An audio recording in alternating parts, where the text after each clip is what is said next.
Diqqətiniz məndə olsun. Sual. Peyğəmbər gündə 5 vaxt namaz qılırdı, yoxsa 3 vaxt? Siz Allah 5 vaxt qılırdı.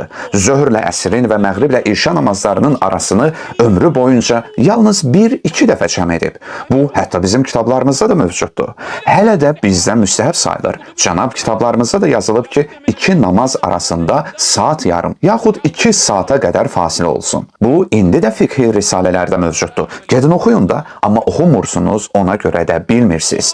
Sual, bəs Peyğəmbər bu məsələni necə əsaslandırdı? Dedi, ümmətimə vaxt geniş olsun deyə. Yəni 5 namaz vaxtını birləşdirib neçə etdi? 3 vaxt. Niyə görə belə əsaslandırdı? Təəbbüdü olduğuna görə, yoxsa həyat və onun idarəsi ilə bağlı praktik səbəblərə görə? Bax, buradan dedi, əgər işiniz, məşğuliyyətiniz yoxdursa, onda neçə vaxt qılın?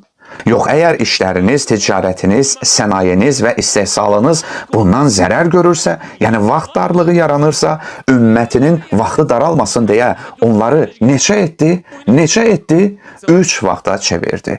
Bu məsələ sırf təəbbüdü deyil ki, çünki Peyğəmbər hər iki yolu da etdi. O, hər iki işi, yəni 2 fərqli qaydada qılmağı təəbbüdü və qeybi səbəblərə görəmi etdi, yoxsa praktik və əməli səbəblərə görə? Hansına görə?